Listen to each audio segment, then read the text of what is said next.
created music, he orchestrated this potent tool primarily for his praise and worship. God is the author of music. Music is for worshiping and praising God. That's the primary thing it's supposed to do. But there was a distortion in this divine plan. When the enemy said, "I will ascend above the heights of the clouds, I will be like the Most High." But he was cast down from heaven. Being a master of deception, he has stoutly distorted and corrupted the beautiful gift of music as he desperately leads many astray by deceptively instilling in the minds of the unsuspecting a culture of satanic worship through the use of symbolisms in music. One of the areas you must be very careful is in music. Symbolisms. Music. And I've warned, and you need to take this seriously. These symbolisms show up in imagery that lure many into worshiping occult practices, promote sexual perversion, and other immoral vices such as drug addiction and drunkenness. And in lyrics that blaspheme and glorify rebellion against God and His Word.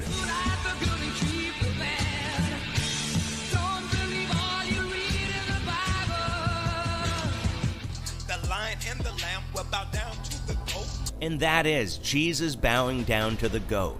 Once again, goats are unbelievers, or at worst, Satan or the Baphomet. And even if it did mean greatest of all time, it makes no sense to have Jesus bowing down to himself. Unwittingly, the young and unsuspecting rave about these and idolize the bearers of these demonic depictions. But when it comes to music and dance, they're connected to your emotions, directly connected to your soul. And that's what Satan wants. He wants to make connection with your soul. And the ultimate plan is to deter us from getting to relate properly with God and to get us to be a worshiper of the devil. You can't help but come to the conclusion that there is a purpose-driven objective on behalf of these people to communicate a specific idea to the audience. They are telling a story, and that story, that narrative, is deeply rooted in occult symbolism, and it's putting it out on blatant full display, and it's mocking Christianity. In 1946, which was 76 long years ago, a Satanist by the name of Alice Bailey, who was also regarded as one of the founders of the New Age movement, wrote a 10-point charter to destroy and eliminate Christianity so that the New Age philosophies may become the one world religion for the world. The 10-point charter by Alice Bailey are as follows. Number 1. Take God and prayer out of the education system. 2. Reduce parental authority over the children. 3. Destroy the Judeo-Christian family structure or the traditional Christian family structure. 4. If sex is free, then make abortion legal and make it easy. 5. Make divorce easy and legal. Free people from the concept of marriage for life. 6. Make homosexuality an alternative lifestyle.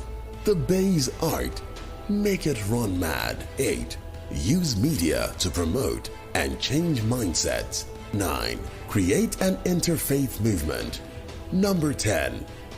Get governments to make all these laws and get the church to endorse these changes. Unknown to many, music and arts have been exploited as major tools for driving this sinister agenda for several years. Tragically, some of these things have crept into the Church of Jesus Christ. Music that is not of God. I say it's very dangerous to go into some kind of music that is basically worldly, not known to be Christian, and then we want to Christianize it. How worldly should we get to win the world? How worldly should we be? to win the world. How far should we go to get their attention? We have to be like them to do so. That is a confession of your spiritual bankruptcy. Because if you were full of the Spirit, just think the very thought of it. If the apostles said, you see, we have to be like the Pharisees to win them. That's not what Paul was saying when he talked about being like a Jew. That's not what he meant. But we don't have to now be like them. We don't have to have their music for them to listen to our music. We don't have to dance like them for them to think like we're dancing for God. I believe that if you love God, then you wouldn't be a friend of the world. And I was a friend of the world. And I listened to different rappers. All these different rappers, not thinking about the lyrics of what they were saying, bro.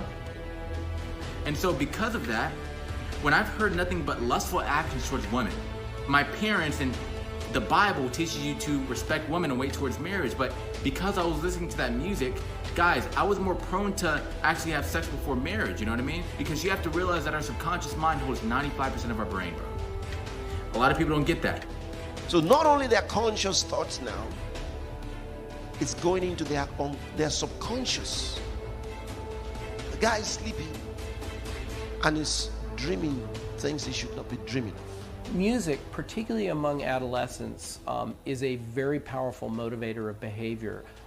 It wasn't so long ago that an entire war was turned on the basis of youth music with Vietnam.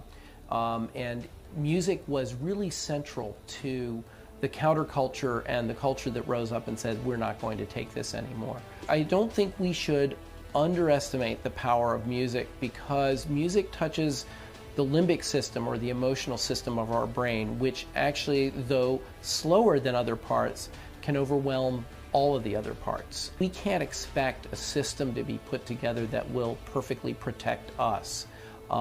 We need to protect ourselves. We need to be aware that these media change us and affect us. In the process of time, the demons start coming into their lives, because it's an invitation to devils.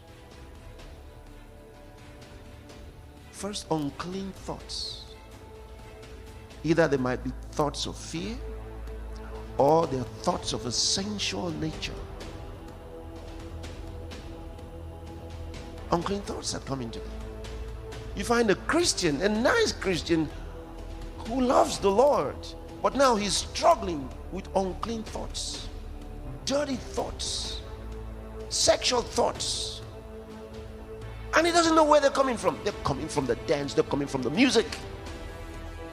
They're coming sometimes from the books they're reading. How does Christ come into the heart of a man? When you believe in Jesus Christ, he comes into your heart. You don't see the process. It's not like you have a feeling and then somehow you're witnessing that Christ is coming in right now. He's coming in. Oh, he has entered. No. Just by believing. All you do is you open your spirit to God, the Lordship of Jesus Christ, and bam, that's it. The light of God has come into your heart. The same process. You open those things and you're looking at things that the demons have inspired. Once your heart goes out to them, that's it. You have demons following you from then on. I said reggae, for example.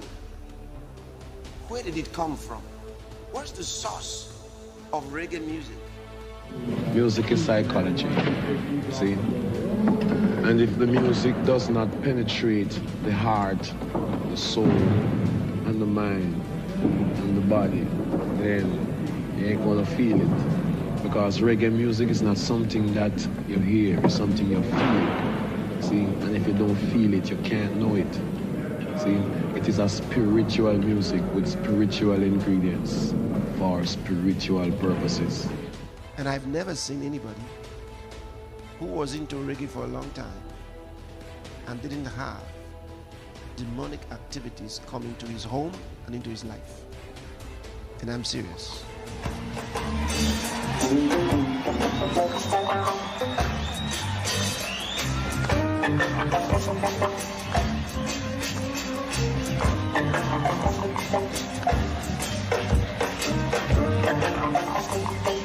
So don't deceive yourself. So, oh, well, God has called me into this. If God is calling you into something, it needs to be pure. It needs to be from God. It shouldn't be something that's going to be bringing devils into your life. But reggae is not the only one. Have you ever noticed juju worshippers? They drum a lot. They drum a lot. And they dance a lot.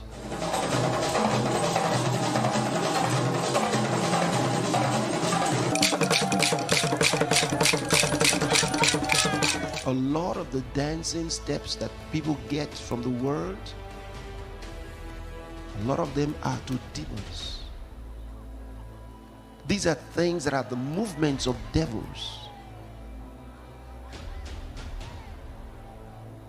I've dealt a lot with people with evil spirits. Some of you may have been in some meetings where we're doing those things. The moment I start addressing the evil spirit, you see some, they start dancing. And the guy or the girl is not in control. They go like this. How many of you have seen them? And you think they're going to fall. They can bend in an awkward way and still be standing. Why? Because it's not them, it's the evil spirit. And they're twisting themselves in some funny way. If you began to drum for them, they'll show you their dance. The same dance that they do at the shrines. Music is a spiritual thing. You don't play with music. If you play with music, you will die young.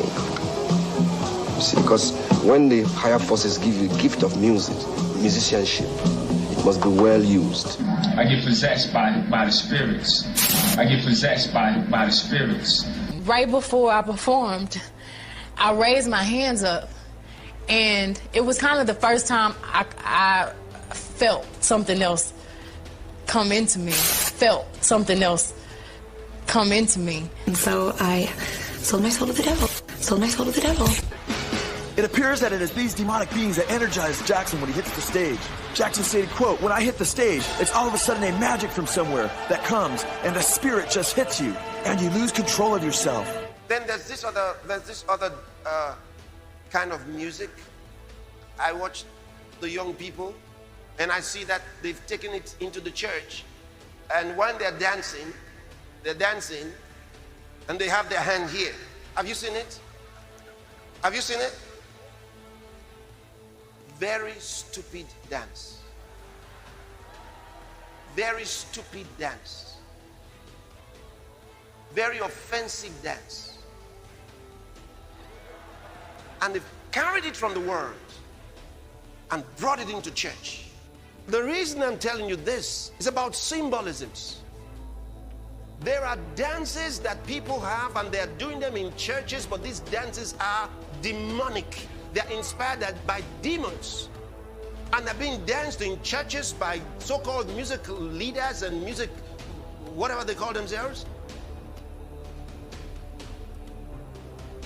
What's actually happening is these are offerings and libations that are being offered to Satan through symbolisms. And demons thrive on these offerings. You have to understand. You have to understand. Demons feed on worship.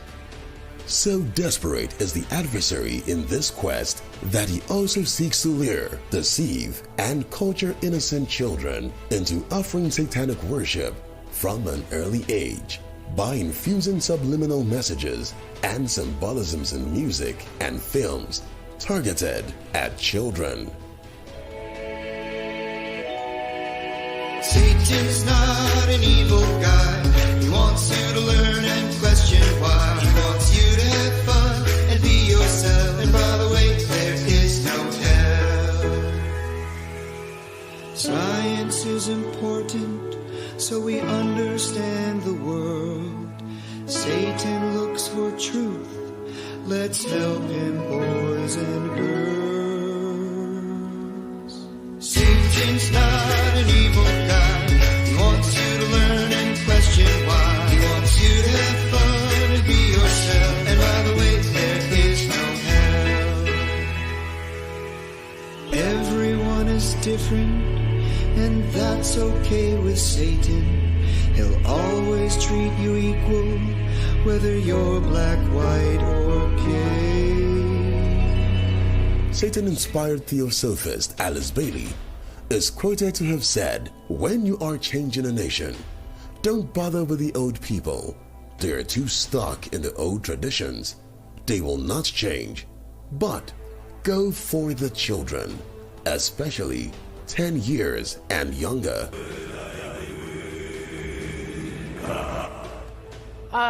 Does this look wholesome to you?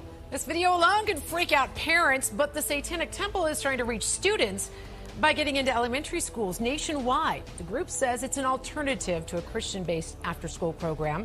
Denver 7's Mark Boyle's been looking into this, and Mark, they say it's a kid-friendly club. That's right. Hard to believe, but that's exactly what they preach here. And this is the parental permission slip that they're handing out so your kid can participate. Here's the After School Satan website. They even have a children's book dedicated to this. Now, they say there are some wholesome activities and lessons to be learned, but others believe it has no place around children. It could turn into one hellish extracurricular activity. That is, if the Satanic Temple has its way. We're not actually talking about Satan and Satanism because we have no interest in converting.